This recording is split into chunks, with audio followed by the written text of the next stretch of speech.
I'm an emergency room doctor. I had just finished my night shift and walked out of the hospital entrance. Then I got a call from a colleague at the hospital. Dr. Morgan, you need to come back right away. A critically injured patient just arrived, and the director wants you back immediately to assist with the emergency procedure. I instinctively turned around to head back, but suddenly, floating text appeared before my eyes.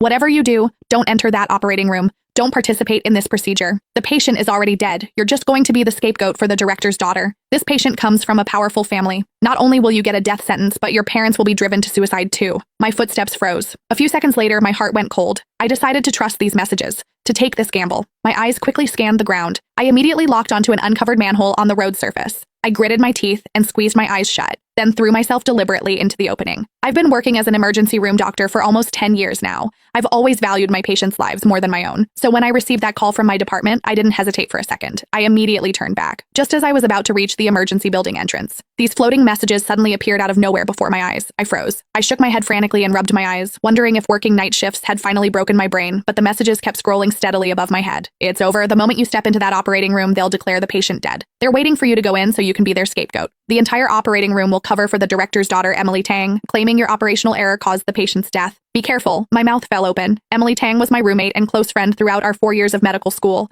Why would she choose me as her scapegoat? Countless questions swirled through my mind. I didn't know what to do. Just then, I heard passersby nearby discussing a car accident at the intersection. Did you see that Bentley with the 8888 license plate that went into the river earlier? The owner's already been sent to the emergency room. Looks like someone important. At that moment, my phone buzzed twice. Messages from Emily Tang. Morgan, where are you? Hurry up. Pre-op is ready. We're just waiting for you. Move it. I'm waiting for you at the operating room entrance. Seeing these 3 urgent messages, the blood in my veins practically froze. Could there really be such a coincidence? A patient with serious connections, and Emily frantically urging me to get to the operating room.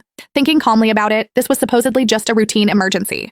The emergency department had so many doctors on duty. What reason could there be that specifically required a doctor who just finished a night shift to rush back for surgery? Thinking about it this way, the floating messages seemed highly credible. Once I put on those scrubs, from that moment on, I'd become a lamb led to slaughter. The patient's death would be entirely blamed on me. Combined with testimony from all my colleagues, I wouldn't be able to clear my name even if I jumped into the ocean. I didn't dare think further. The more I thought about it, the more terrified I became. Looking at Emily's messages, I didn't reply immediately. Almost 10 minutes had passed since I received the notification.